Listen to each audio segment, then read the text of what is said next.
James Wiseman has just left college. If you don't know who he is, James Wiseman is the number 1 ranked center for the 2020 NBA draft on most people's big boards. He's the number 1 player for a lot of people on the big boards, although I think Anthony Edwards is the best player, but that's besides the point. James Wiseman is heavily considered one of the favorites to go first overall in the 2020 NBA draft, and he decided to leave college. Now, if you don't know his situation, it's a bit long.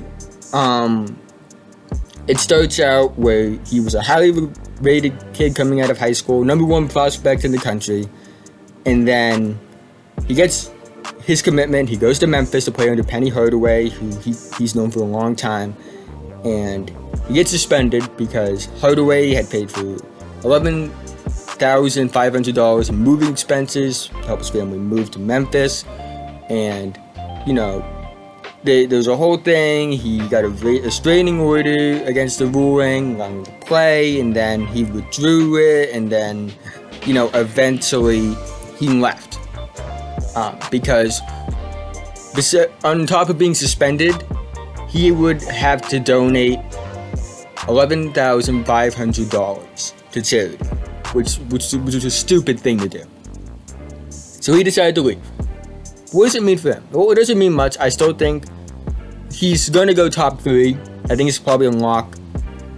It depends really on what team gets that first pick for who's going to go first in this draft. I would bet on James Wiseman going in any of them, but I think if Golden State, who's currently projected to get the first pick, I don't really have to say, would take James Wiseman first overall, but another team might not take him. It depends on what the team needs, but he's a lock to go top 3, regardless of if he was going to play or not, because James Wiseman is a very talented player, and it's very noticeable. He's a great rebounder, can block shots, has good defensive potential, young, you get the idea. Is a good shooter, not a great shooter, but a good shooter, based off what I've seen at least. And, he's just a stud. That's the best way I can put it. He's what you want in the modern day center. And his draft stock won't change that much. There is no way it changes. Now, this does change the NCAA. Because James Wiseman only played 3 games in college. All he needed was 3 games in college. And if he goes top 3, what does that tell other teams? You know what I mean? You really don't have to play much to be that guy that goes high in the draft. You only have to play 3 games. Now, this is a different circumstance. James Wiseman is one of those guys that you only have to watch him a few times to know he's special. Guys like Zion were like that. Andrew Wiggins was another player. You only have to watch him a few times to see that he could be something special. Anthony Davis. These are all guys that you only have to watch 2 games and say, okay, they're the first overall pick. Now, granted, I don't think Wiseman's going to be the first overall pick, or it's a guarantee, I should say. But at the same time, it's looking like he has a chance. Now, for the NCAA, they also out on a highly regarded player. Highly regarded player that probably has a lot of star potential in the NBA. NCAA profits off players like this. They profited off of John Wall. They profited off of Trae Young. They profited off of Zion Williamson. They profited off of Anthony Davis. They profited off of Andrew Wiggins. They profited off of Ben Simmons. They profited off of Brandon Ingram. The list goes on about players that they have profited on based off their star potential at the next level. Now, the thing about the 2020 draft is this could have a lot of implications on the future of NBA scouting. Because there are 2 other players I want to talk about and how they affect the NCAA. LaMelo Ball and RJ Hampton, 2 players that are currently playing overseas. They're projected to go in the top 10.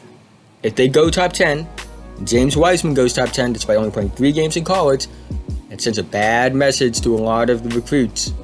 Hey, well, not exactly James Wiseman, but the other 2 would be like, hey, maybe we can go overseas. Maybe this overseas league can work. And, if it does work, the NCAA might be in a bit of a shuffle. Because here's the thing about the NCAA. The NCAA profits off of kids. And they're a company that decides that that they can make money off the kids, but the kids can't make any of the money that they're being used to generate. And it's very corrupt, it's very one-sided, and my biggest problem with it has always been the NCAA's hypocrisy in saying, these are student athletes, these are not pro athletes, that you make them do almost everything a pro athlete does except pay them. And you can bring up other sports, you can bring up other things like, oh, but what about this? What about that? Do we have to pay this? We have to pay that. So we pay the band team this and that. But what that is basically throwing something as a distraction. Oh, look, something's over there. Something's over there. And what I mean by that is the NCAA is just trying to throw distractions out, giving out excuses when it's a very simple thing that they do. You make money off student athletes. You make a lot of money, like billions off student athletes, and you don't pay them, and then you punish people who pay student athletes what they deserve. It's very simple. And then you claim that they aren't professional athletes, but you treat them like professional athletes. You give them the facilities, you make them do press conferences, you make them do interviews, you promote them, you have whole sections of big name sports company channels promoting them. It's just a whole mess by the NCAA. And if the overseas thing works for LaMelo, and it works for RJ Hampton, and hell, if James Wiseman goes top 3, it's going to send a bad message to the NCAA. Because that means there are other effective measures to get to the NBA. And that's not what the NCAA wants, because the NCAA for years now has been the main source of getting kids from high school to college to the NBA. But once kids find out that there's another alternative way that's just as effective, it's going to be a problem for the NCAA. Thank you for watching this video. If you're new, please feel free to like and subscribe. This is going to go up now. I don't know how much I'm going to get up over break. I do plan on getting a few mock drafts and redrafts, things like that. I'm not going to do commentary for those. I'm going to be editing those and making those while I'm traveling, so I won't be able to do anything like that. But I will get some commentary videos out sooner than later. And 2020, I hope, will be the start of something special. And have a Merry Christmas, or Happy Hanukkah, or Kwanzaa, whatever you celebrate.